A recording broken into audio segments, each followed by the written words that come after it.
So, good evening ngayon guys. Ito na naman tayo sa ating video sa paglalagay ng mga accessories natin dito sa ating ADB 160. Sa kaninang video natin, nagpalit na tayo diba ng Ducati side mirror, saka yung kinabit natin yung ating Motowalk na crossbar. This time naman, ang papalitan natin yung stock na lever ng ating ADB 160. Ang nakuha natin is yung same speed na lever. So ito siya. May pa siyang ADB 160 dito. Then ang napili natin kulay is yung color black. Then may ano siya dito, kulay red na adjustable. Yun nga, adjustable siya. Meron siyang number dito na 1 to 6. Pwede mong i-adjust yung lalim or babaw nung gusto mong kapag pinapress mo yung preno mo. Pwede ma-adjust kung gusto mo mas malambot, kung gusto mo mas matigas. So dito mo lang siya i-adjust. May number siya. Ito lang, nililipat mo siya. Yan, nililipat siya. Yan. Then aside from that, meron pa siyang isang function. Ito, makita nyo itong pinaka-button na to. So ang function niya is pwede siyang ginagamit siya parang maging handbrake. Ayan. So in case of emergency na sa medyo matarik kang lugar, titigil ka. So kailangan bitawan yung manibela ng motor mo, pwede mo siyang ilock dito. Yan, lalak mo lang siya. Mangyayari niyan is na parang naka-station na naka-press to. So nakakapit yung preno mo. Yan, in case of mga emergency. Pero kung nakatigil yung motor mo na matagal, iwan mo sa gabi, kaya matagal mong nakapark na hindi mo gagamitin, hindi siya advisable na gagamitin mo to para i-lock yung preno ng motor mo.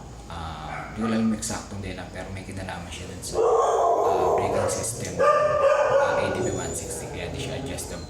Hindi siya advisable na iiwan mo siyang naka-engage kapag nagpa-park ka o iiwan mo yung motor mo. So yung mga tools naman na gagamitin natin ngayon para baklasin yung stock na lever is flat screwdriver lang.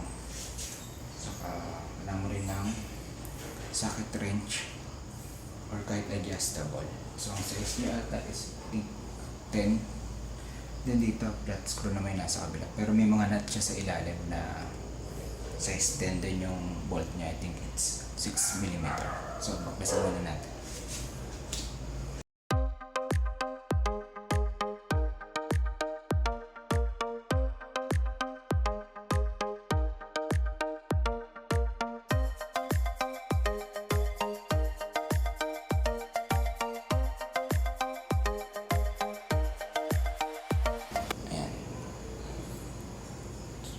Let's go thread niya. Then, ito na yung stock lever niya sa left side. And plain na plain lang siya. Yan. May tama na rin kasi dito. Kaya okay na rin na palitan natin.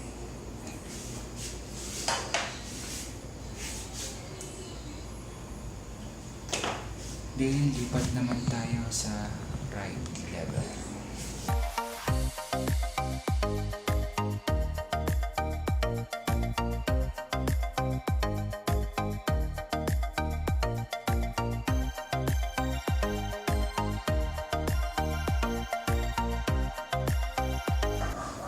Yan, ito naman guys yung sa right lever niya. So yung nasa right side naman na bolt niya, X-type siya. Pero yung nasa ilalim niya is press din. 6mm yung diameter ng pinaka-thread niya. And guys, unahin natin yung sa right side na ano niya, na lever. Yung sa right side na pala guys, wala siyang pinaka handbrake style gagawin sa kaliwa. Meron siya, yung sa kanan wala. Pero ano siya, yun yung adjustable pa rin, depende sa tigas na gusto nyo. Then may isa pa pala siya, yung pinaka-lever niya, nabebend siya dito. Yan. Hindi ko lang alam kung anong purpose niya, pero nabebend siya. Pwede mo siya i-bend. Yan.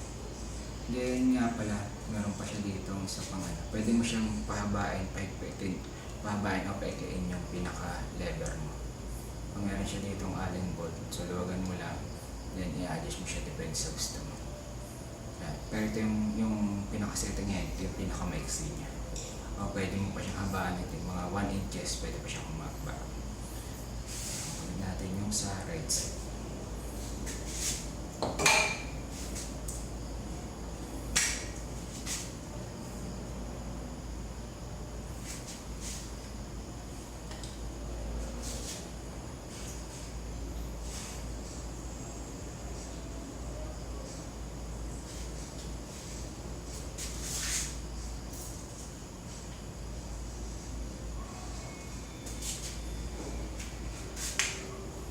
Guys, spray ko lang ng konting WD-40.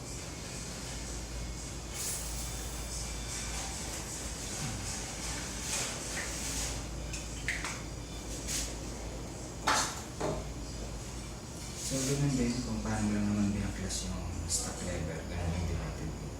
Naman, ikakabit yung bago nating lever.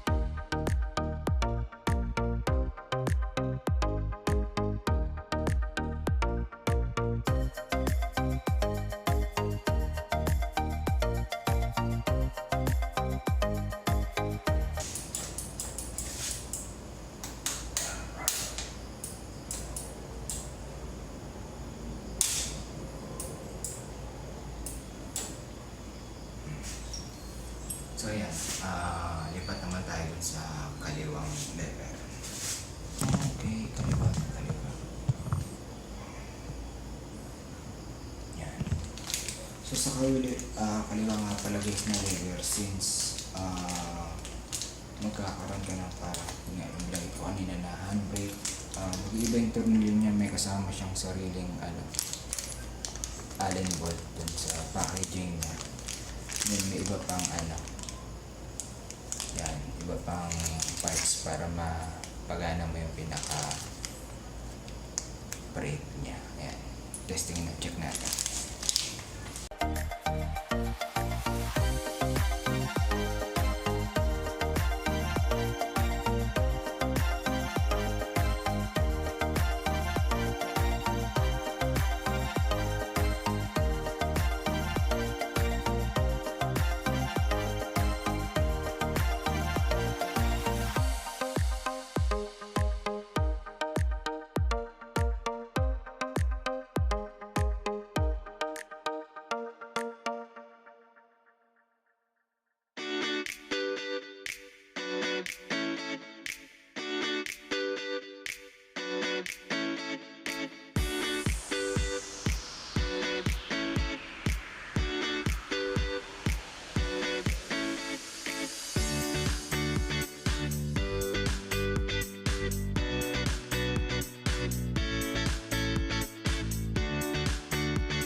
Yan guys.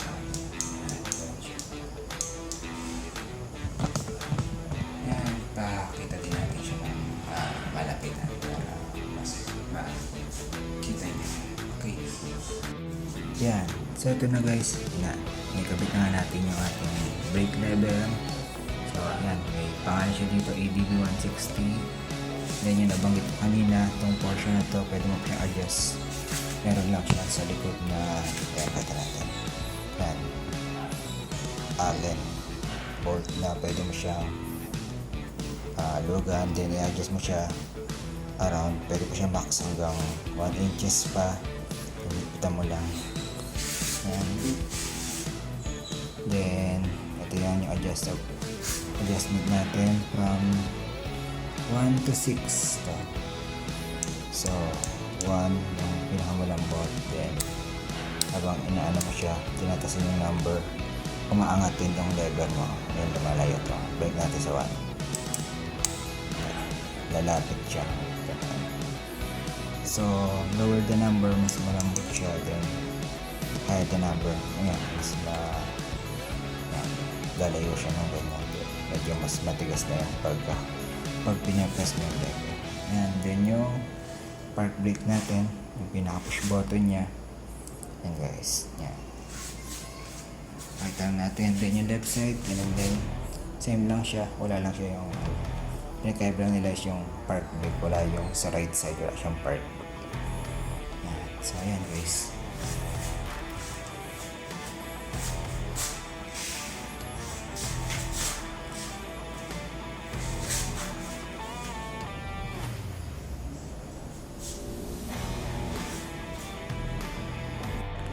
So ayun guys, yun na. Ito na. Yan yung finish natin. Nakulit na natin na lever.